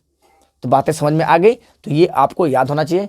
ली मतलब पैमिला लीबैक की क्या ये L+3 है, इसी के माध्यम से आपको क्या करना है बच्चों को पढ़ाना है, तब क्या उसके अंदर जल्दी सो चीज़ों को समझ पाएगा, उसके पूर्व ज्ञान के आधार पर जोड़ के क्या करना है आपको बताना है। आइए अब आगे बढ़ते हैं, ये हो गया हमारा L+3। अगला है गणित के मूलभूत संरचना है, गणित के मूलभूत संरचना है। अगर चीज़ें नहीं समझ में आ रही भैया आपको तो थोड़ा स्पीड कम करके आप देख लीजिएगा, ठीक है ना, स्पीड कम करके आप इसको देख लीजिएगा, चीज़ें समझ में आएंगी, ठीक है। और इसको अच्छे से लिख लीजिएगा ताकि आपको रिवीजन करना आसान हो जाए। ना समझ में आए भैया तो आप इसका क्या है स्क्रीनशॉट लेके रख लीजिए, क्योंकि एग्जाम बहुत करीब है, लिख तो नहीं पाएंगे, तो कम से कम इसको बार बार सुनते रहेंगे तो चीज़ें बहुत ही आसान लगेगी और याद भी हो जाएगा आपको। अगला क्या है कि गणित के मूलभूत पूर्ण संरचना है। गणित में भैया एक होता है बीज गणिती, एक होता है क्रमिक संरचना, एक होता है तलरूप संरचना, ठीक है। आपको स्क्रीन पे तलरूप संरचना दिखाई नहीं देगा, उसको मैं बता दे रहा हूँ। चलिए, बीज गणित संरचना में क्या कहता है कि सामान्य गणित मतलब 3 मूलभूत संरचना होती है, हमने बताया बीज गणित, हमने क्रमिक और तलरूप। बीज गणित संरचना में क्या होता है कि इसके अंतर्गत हम योग व्यवकलन गुणा भाग, व्यवकलन मतलब होता है घटाना, मतलब जोड़ घटाना गुणा भाग और समानीकरण जैसे विमाओं का अध्ययन करते हैं, उसे कहते हैं बीज गणित। इतना याद करना है, बीज गणित संरचना क्या कहलाती है, जोड़ घटाना गुणा भाग को सीखने वाली बात कर रहा है। और क्रमिक संरचना के अंतर्गत क्या आता है, कितना बड़ा मतलब छोटे बड़े के जहाँ सेंस दिखाएगा वो किसमें आ जाएगा, क्रमिक संरचना के अंदर आ जाएगा। और एक आपका है तलरूप संरचना। तलरूप संरचना क्या कहता है, जिसमें सीमाओं की बात की जाए, ठीक है ना, जिसमें सीमाओं की बात की जाए वो तलरूप संरचना होता है, जिसके अंतर्गत क्या होता है हम समीपता तथा क्या समीपता तथा निकटता क्या कहते हैं, समीपता तथा और क्या निकटता और सीमाएं, इसके बारे में जब हम जिक्र करेंगे तो किसी के अंतर्गत आ जाएगा ये आपका आ जाएगा किसके अंदर, तलरूप संरचना मतलब जमीन जो सतह की बात की जाए, सरहद की बात की जाए, ठीक है। कितना दूर कितना पास, निकटता मतलब क्या है, समीपता मतलब कितना पास, निकटता मतलब कितना नजदीक, सीमाएं मतलब उस सीमा की बात कर रहा है, ठीक है ना। हर राज्य की सीमा अलग अलग होती है ना, देश की सीमा अलग है, राज्य की सीमा अलग है, कौन किस राज्य से कितना करीब है। तो जहाँ तलरूप मतलब जमीन की बात कर रहा है, मतलब धरती की बात कर रहा है या क्षैतिज की बात कर रहा है। तो ये बातें समझ में आपको आ गई होंगी कि क्रमिक संरचना क्या होता है, बीजगणित संरचना क्या होता है और तलरूप संरचना क्या होती है। आइए अब आगे देखते हैं हमारा क्या बचा हुआ है। तुलनात्मक जमा तुलनात्मक घटा हो गया। अब इसके बाद भैया हमारा बचा है क्या, सममित रेखा है। क्या बचा है, सममित, ठीक है। अगला चैप्टर अगला हम देखते हैं क्या हमारा है, इसको भी देख लीजिए, थोड़ा और बस धैर्य बना के रखिए, बहुत जल्दी क्या है काम कंप्लीट होने वाला आपका। सममित रेखाएं और प्रतिचित्रण। सममित मतलब सैमेट्रिक, सममित और सममित रेखाएं और प्रतिचित्रण, इसका सेंस क्या होता है भैया, इसको अच्छे से आप समझ लिए। सममित क्या करता है कि आपके अंदर सोचने समझने की क्षमता को क्या करता है, बढ़ाता है। इसको पहले आप पढ़ ही लीजिए, पढ़ने के बाद क्या करते हैं फिर इसके एग्जाम्पल को हम आपको दिखाते हैं, देख लीजिए। सममित और प्रतिचित्रण हमारे गणित शिक्षण का एक अनिवार्य क्या है, हमारे गणित शिक्षण का एक अनिवार्य भाग है। सममित तथा प्रतिचित्रण स्थानीय चिंतन को क्या करता है, बढ़ावा देता है। किसको, स्थानीय चिंतन को बढ़ावा देता है। और ये क्या त्रिविमी विचार क्षमता को भी प्रोत्साहित करता है। चिंतन की क्षमता को क्या करता है, स्थानिक चिंतन को बढ़ावा देता है, त्रिविमी विचार क्षमता को प्रोत्साहित करता है, मतलब कई तरीके से एक ही समस्या को कई एंगल से देखने की क्षमता को क्या करता है, बढ़ावा देता है। आगे बढ़िए, अगला कह रहा है कि सम्मित का विचार हमारे मन में तब आता है, मतलब सम्मित का विचार हमारे मन में तब आता है जब एक आकृति हूबहू बिल्कुल मतलब दूसरी आकृति जैसी दिखाई दे।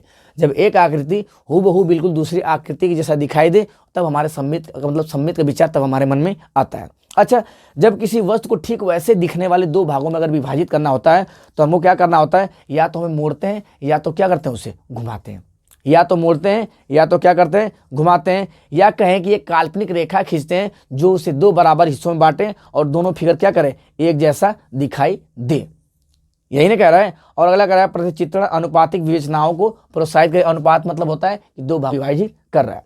तो यहाँ क्वेश्चन कैसे आता है कि हमने क्या पढ़ा कि मान लीजिए क्या ये है टी, ये क्या है, टी है ना भैया, ये टी। सम्मित का क्या है, सम्मित का विचार हमारे मन में तब आता है जब एक आकृति हूबहू दूसरी आकृति जैसे दिखाई दे।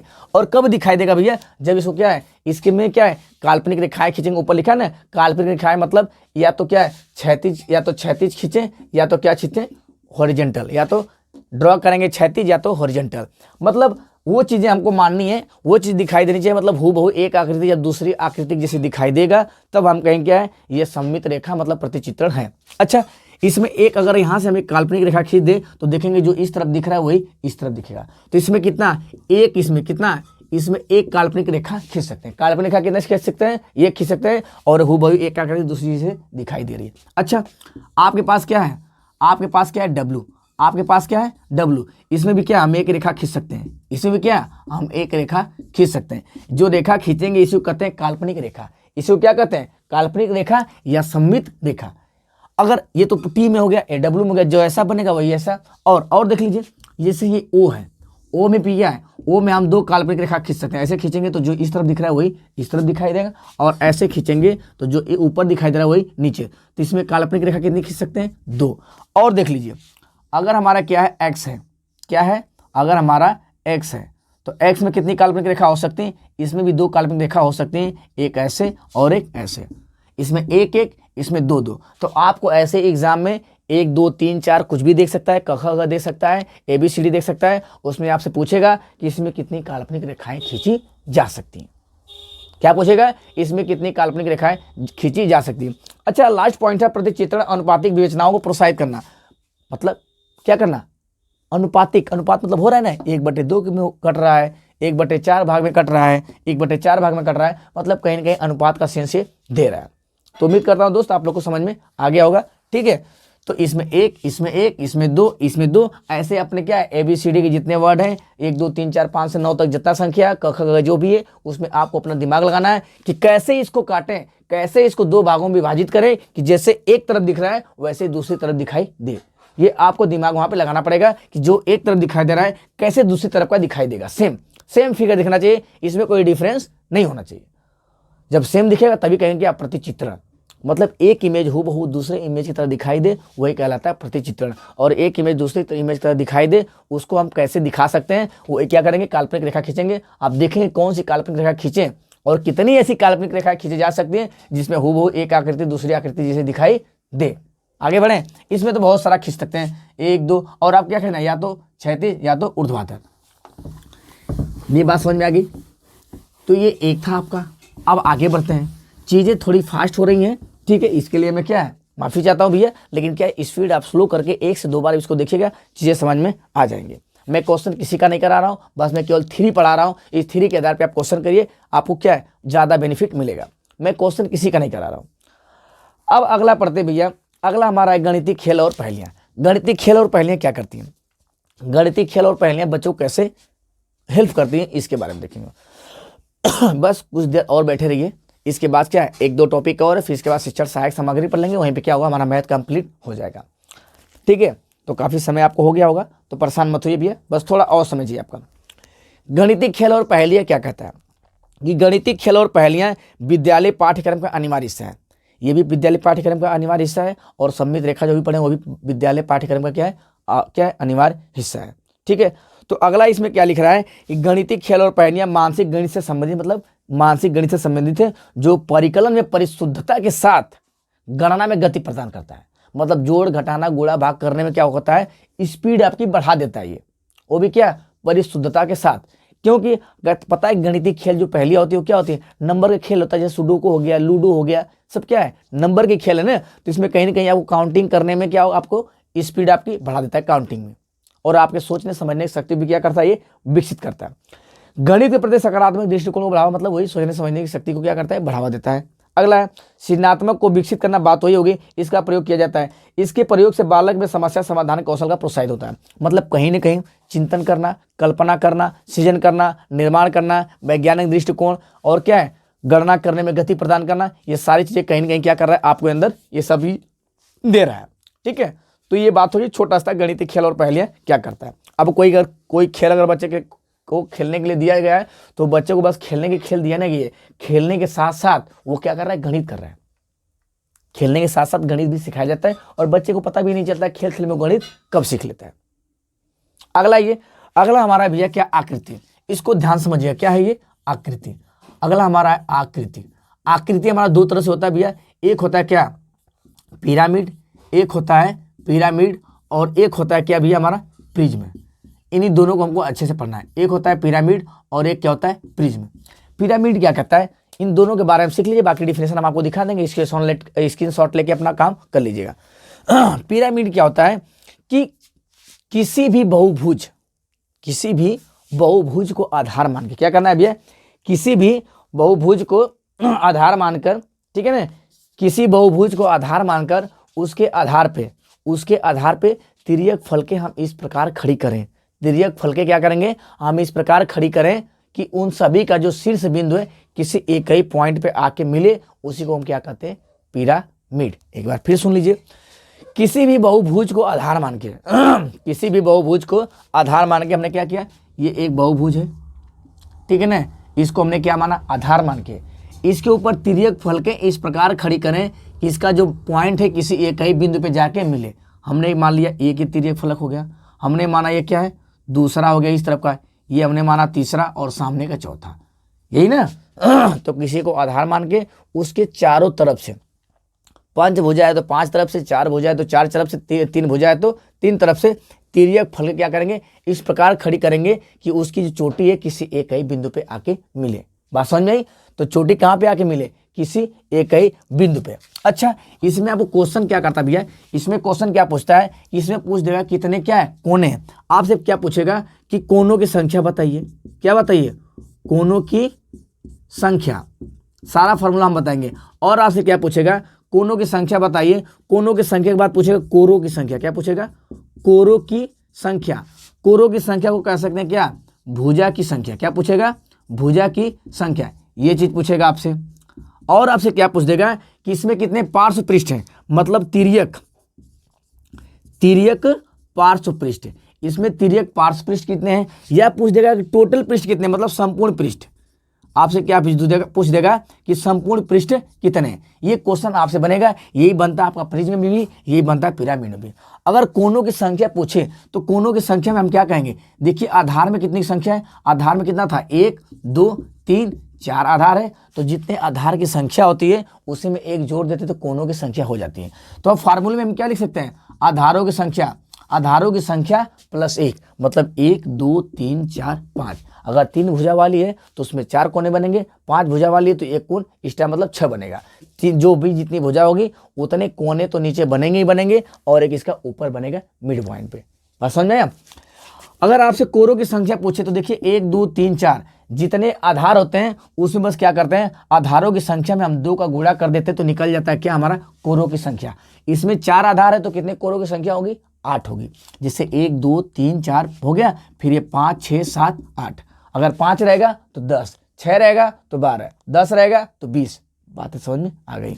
आगे देखिए, तिर्यक पार्श्व पृष्ठ कहेगा तो जितने आधारों की संख्या होती है उतने इसके तिर्यक पार्श्व पृष्ठ होते हैं, ठीक है। और जब कहेगा संपूर्ण पृष्ठ तो जो साइड में खड़ा कर भैया वो तो रबा करी, और जिस पे खड़ा करने एक वो, तो मतलब एक एक्स्ट्रा हो जाएगा।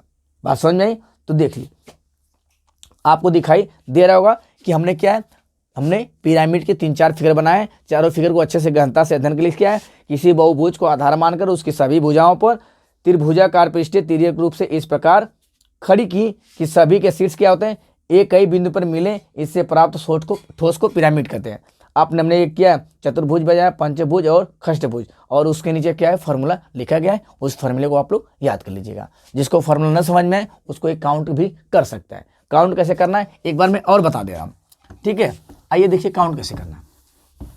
4 भुजा हो गया, 5 भुजा वाले में हम क्या करेंगे, 1 2 3 4 5 भुजा है। अब पंचभुजा में जितने आधारों की संख्या होगी उससे एक ज़्यादा कोनों की संख्या होगी। कहीं एक पॉइंट पे ये भी मिलेगा, ये भी मिलेगा, ये भी मिलेगा, और ये भी और ये भी।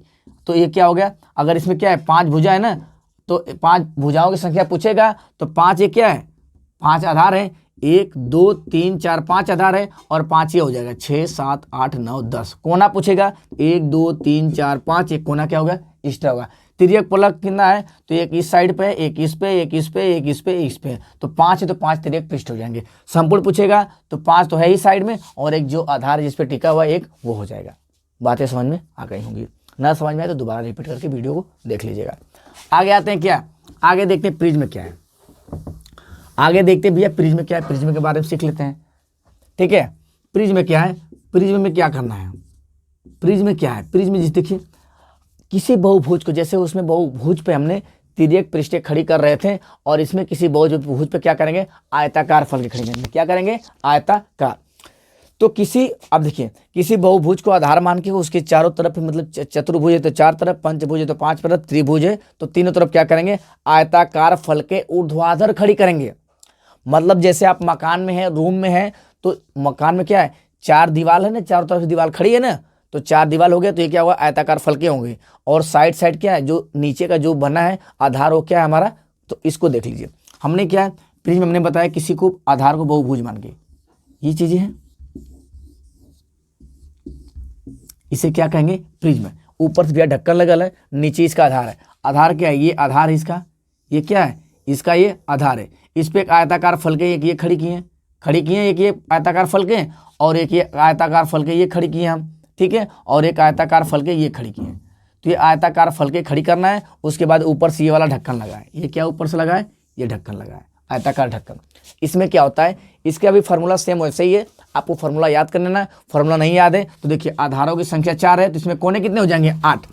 1 2 3 4 5 6 7 8, मतलब आधार 4 है तो मैंने 2 को गुणा कर देंगे, कहा जी भैया 8 आ जाएगा। क्या 8 आ जाएगा, कोनों की संख्या क्या आ जाएगी, कोनों की संख्या। अच्छा, जब भुजा की संख्या पूछेगा तो आधार कितना था, 4।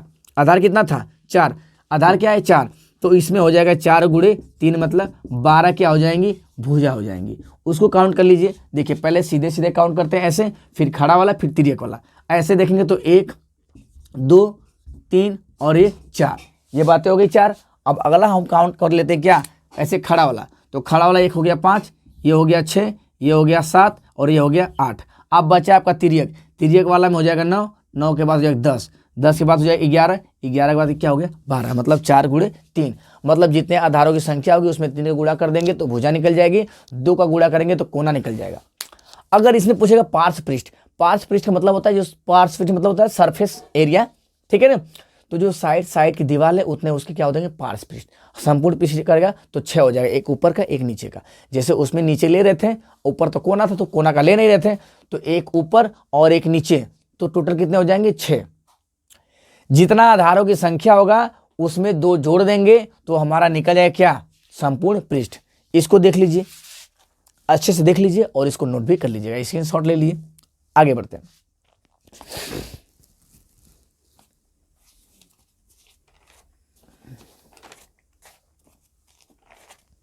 चलिए आगे भैया हमारा बचा है क्या, शिक्षण सहायक सामग्री। इसी शिक्षण सहायक सामग्री के साथ साथ हमारा ये मैथ जो कंप्लीट हो जाएगा, मैथ शिक्षण क्या होगा हमारा, ये कंप्लीट हो जाएगा। चलिए आगे बढ़ते हैं, देखते हैं क्या चीजें। गणित विषय को रुचिकर बनाना, गणित विषय के प्रति प्रेरित करना, मतलब गणित को सीखने के लिए प्रेरित करने के लिए क्या करना पड़ता है, सकारात्मक दृष्टिकोण विकास करना, मतलब सकारात्मक दृष्टिकोण का विकसित करना है, प्रेरक कहानियां, आत्मविश्वास की भावना का विकास, मनोरंजन क्रियाओं के माध्यम से, गणितीय खेल और पहेलियां के माध्यम से, मतलब ये सब सारे पॉजिटिव हैं। इसके अनुसार क्या होगा, इस सारी चीजें सही होंगी। आगे ये शिक्षण सहायक सामग्री देखते हैं। पहला हमारा अबेकस या गिनतारा। इसमें कुछ समझाने वाली बात नहीं, एक दो चीज समझाऊंगा, बाकी ऐसे स्किप करता चला जाऊंगा, आप लोग नोट कर लीजिएगा। ठीक है, अबेकस गिनतारा क्या कहता है? अबेकस एक गणितीय उपकरण है जिसका उपयोग गणना के लिए किया जाता है। इसके प्रयोग से मतलब इसका प्रयोग गणित में और निम्न स्थितियों में किया जाता है। कब कब? यह गिनती सीखना, जोड़ घटाना सीखना, और क्या स्थानीय मान, मतलब जोड़ घटाना सीखना, गुणा भाग नहीं, जोड़ घटाना सीखना, स्थानीय मान सीखना, इकाई दहाई सैकड़ा ये सीखना। ठीक है ना, ये किसके अंतर्गत आते हैं? अबेकस और गिनतारा। ये ऑनलाइन वाले में पूछा गया क्वेश्चन, 1 दिसंबर या 3 दिसंबर में पूछा, 1 जनवरी या 3 जनवरी को पूछा गया है, याद रखिएगा इसको। अगला है जियो बोर्ड। जियो बोर्ड क्या है? कि यह एक गणितीय जोड़ है और इसके अनुसार क्या है? इसका मतलब है ज्यामितीय आकृतियों से, ठीक है ना, अवधारणाओं जैसे परिधि, क्षेत्रफल। जियो, अच्छा अबेकस का देख रहे, अबेकस क्या होता है? अबेकस भी ऐसे ही होता है, ऐसे बना होता है, ठीक है ना, ऐसे ही बना होता है, ये कह सकते हैं ऐसे बना है, ठीक है ना, क्या है? ऐसे बना होता है। इसमें गोलियां होती हैं, इसमें क्या होती हैं? गोलियां होती हैं, और एक में 9 गोली होते हैं। जब 9 से स्टार्ट होता है तो अगले वाले में चला, जब 9 से स्टार्ट होता है तो अगले वाले में चला होता है। तो हम ये कह सकते हैं इसमें, इसके सहायता से हम गिनती, जो घटाना, ठीक है, स्थानीय मान मतलब इकाई दहाई सैकड़ा, ये सब की चीजें क्या है? अबेकस के सहारे से हम बता सकते हैं। अगला हमारा जियो बोर्ड। जियो बोर्ड क्या कहता है भैया, उसको ध्यान से देखिए। जियो बोर्ड क्या कहता है? ये एक गणितीय जोड़ है। ये क्या है? एक गणितीय जोड़ है। इसका प्रयोग समतल ज्यामितीय आकृतियों और अन्य भुजाओं की विशेषताओं को पता लगाने के लिए किया जाता है। इसके प्रयोग से त्रिविमीय आकृति में उनके लंब, किनारों, मतलब इन सभी चीजों का क्या होता है? लंब, किनारे, कोर और कोनों आदि का पता लगाया जाता है। ये कैसा होता है इसको देख लीजिए।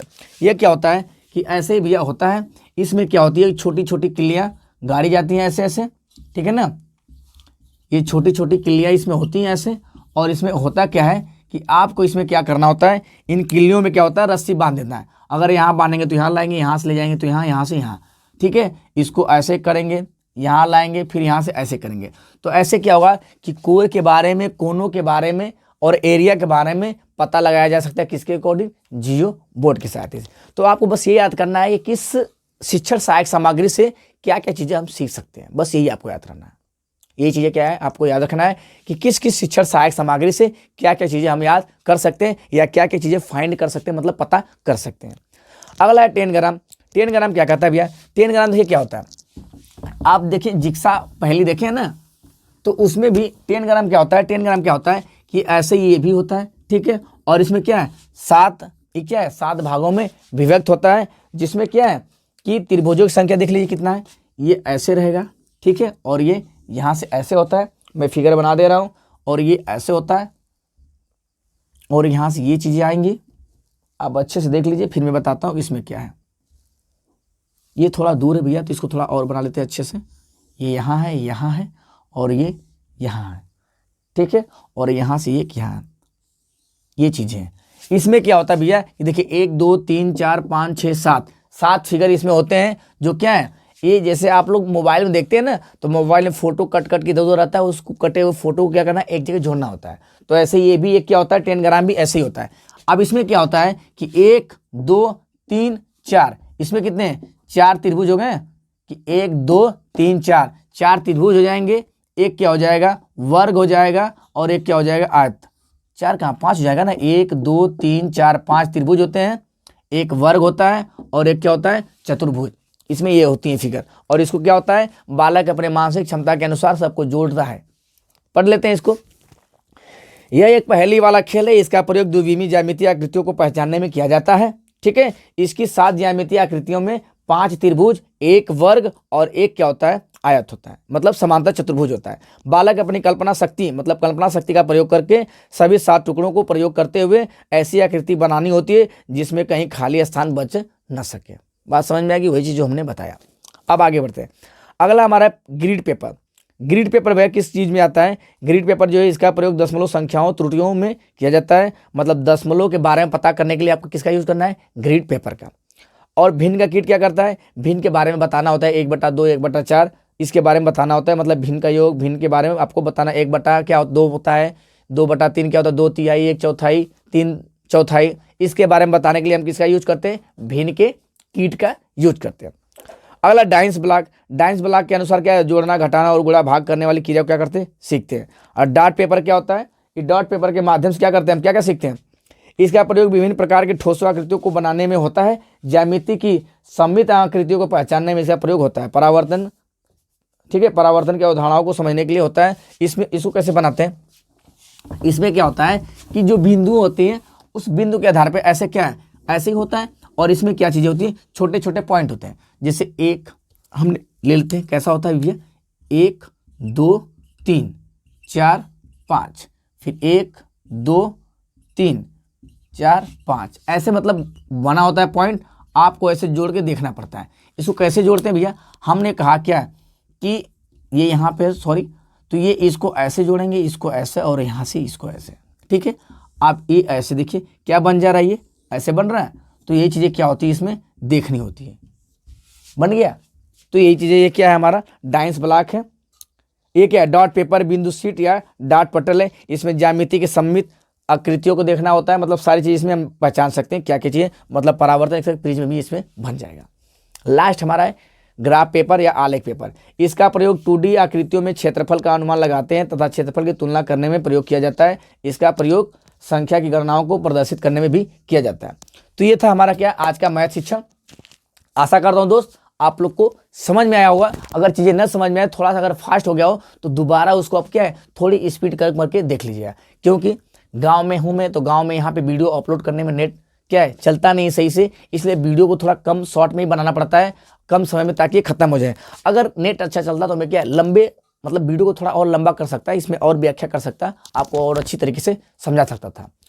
तो उम्मीद करता हूँ आप लोग को वीडियो पसंद आया होगा। अगर वीडियो पसंद आए तो दोस्त आपसे रिक्वेस्ट है कि आप ज़्यादा से ज़्यादा लोगों को क्या करें, शेयर करें, और चैनल को सब्सक्राइब करें, और बेल आइकन को जरूर दबाएं, ताकि जो अगला मैराथन है वो आपको क्या है, आपको उसका नोटिफिकेशन मिल सके और आप सबसे पहले वीडियो को देख पाएँ।